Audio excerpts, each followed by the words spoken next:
welcome back to my channel. Today I'm going to show you how I put up this wainscot in my living room. If that's something you're interested in, then stay tuned.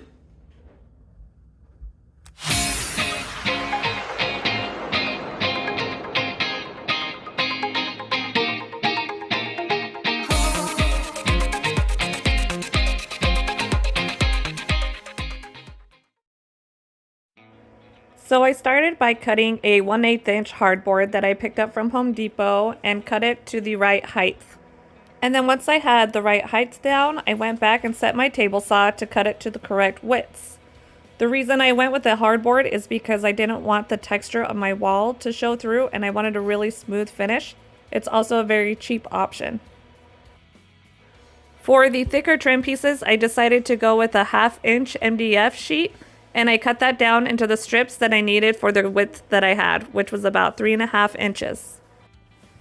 With all of my pieces cut, I went ahead and did a layout so that I could see where they would end and make sure that all my measurements were accurate.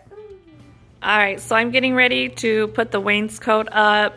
Let me show you a little bit what I got going on here. So I did up high take a stud finder and I marked out where all of my studs are. And then I also marked out where my wires are because I have several switches and I want to make sure I'm not hitting any of those electrical wires. So I have all of that marked out.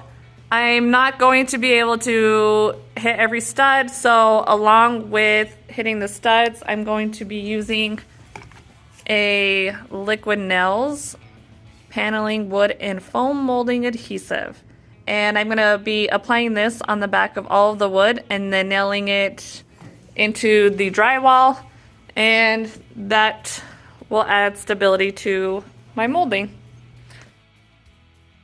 So when I reached this point, it was all basically just leveling and applying the adhesive to the back of my trim pieces and my hardboard, and just staggering them, making sure everything was pressed to the wall securely, and then pin nailing them to the drywall, and then also to the studs when possible.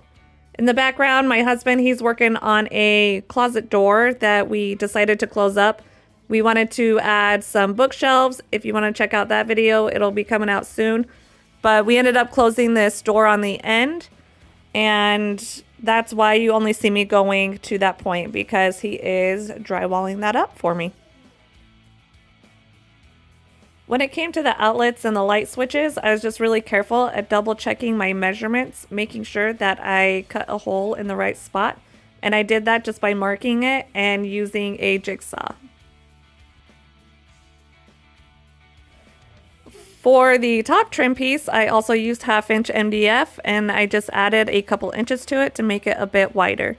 The rest of the video is just adding all of those finishing touches like caulk and paint, filling in nail holes, and all of those little finishing things.